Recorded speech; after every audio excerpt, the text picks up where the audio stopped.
हुजूर अलैहिस्सलातु वस्सलाम फरमाइन चार औरतूं जन्नतिन हिन, चार औरतूं दोज़खिन हिन। समझो जी गाल के या न?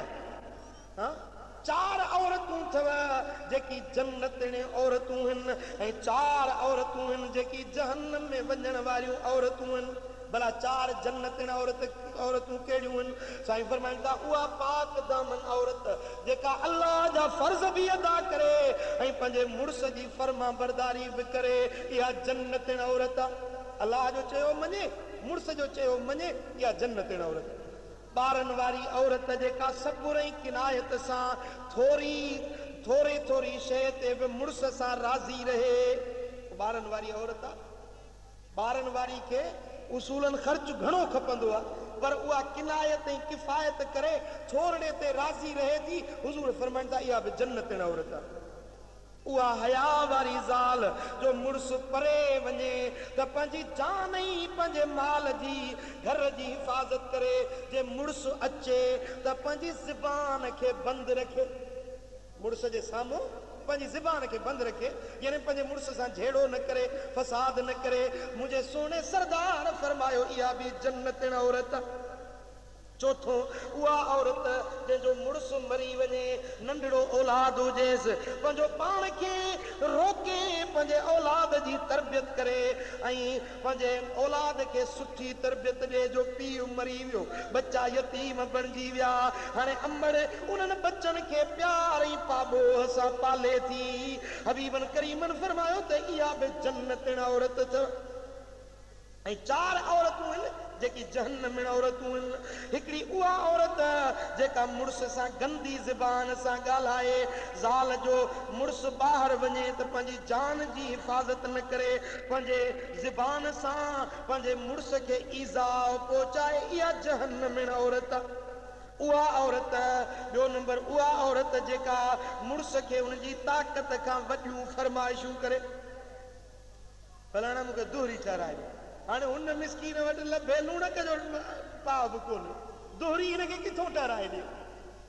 हाणे अहिड़ा अंगल करे साईं फरमाइनि था पंहिंजे मुड़ुस खे सताईंदी आहे, इहा जहन्नमिन औरत आहे। हबीबन करीमन फरमायो टियों, उहा औरत जा धारियनि मर्दनि खां पाण न लिकाए, घर खां निकिरे त बेपर्द थी ॿाहिरि निकिरे, इहा बि दोज़खिन औरत जी निशानी आहे।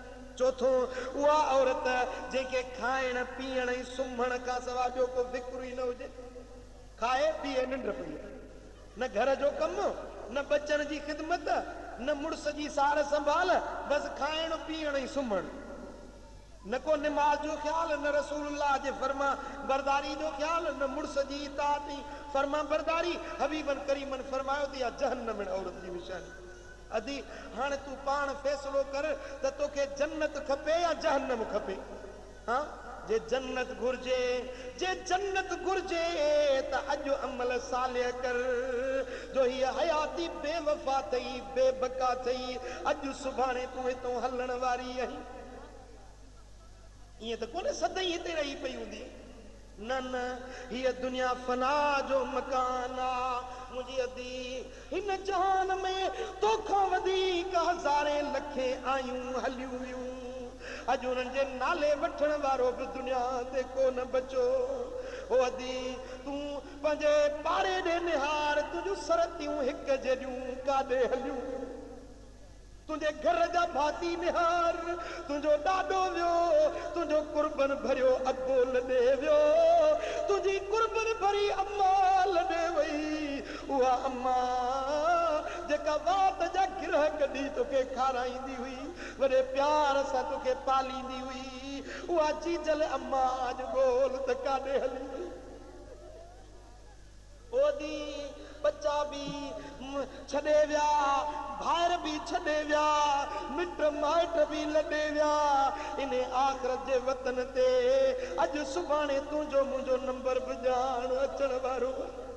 ओ पखी परदेसीअड़ा वेठायूं उॾाणा, पखी परदेसीअड़ा वेठायूं उॾाणा, करे माल पूरी चुगी वट के दाना, पखी परदेसीअड़ा वेठायूं उॾाणा।